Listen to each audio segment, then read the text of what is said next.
Assalamualaikum dan selamat pagi Malaysia. Malaysia masih lagi mengekalkan amaran angin kencang dan juga laut bergelora kategori pertama, kedua dan juga ketiga untuk kawasan yang telah ditandakan berkenaan berkuat kuasa sehingga hari esok. Amaran ini adalah berbahaya kepada semua bentuk aktiviti perikanan, perkapalan, sukan dan rekreasi laut. Baiklah, analisis terhadap model-model ramalan cuaca menunjukkan cuaca panas dan juga kurang hujan dijangka akan berlaku di kebanyakan tempat, terutamanya di utara Semenanjung sehingga 18 Januari. Walau bagaimanapun, ribut petir beserta angin kencang untuk tempoh yang singkat masih berpotensi untuk berlaku terutamanya di barat Semenanjung dan juga Sarawak pada lewat petang dan juga awal malam.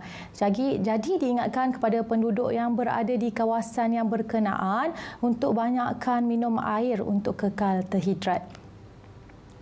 Dan juga berdasarkan radar semasa, keadaan cuaca kurang hujan juga tiada hujan. Cuaca adalah baik dan tiada hujan kini diperhatikan di seluruh Semenanjung.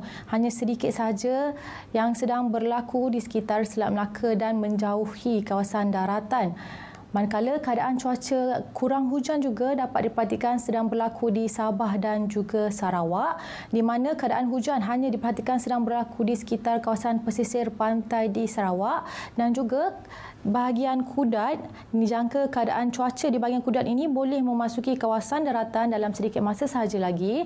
Manakala keadaan cuaca lembap yang kini berada di kawasan pesisir pantai akan mula memasuki kawasan daratan terutamanya di selatan Sarawak dan juga tengah serta barat Sarawak akan mula memasuki dan juga pada sebelah malam akan bergerak ke arah pedalaman dan juga utara Sarawak.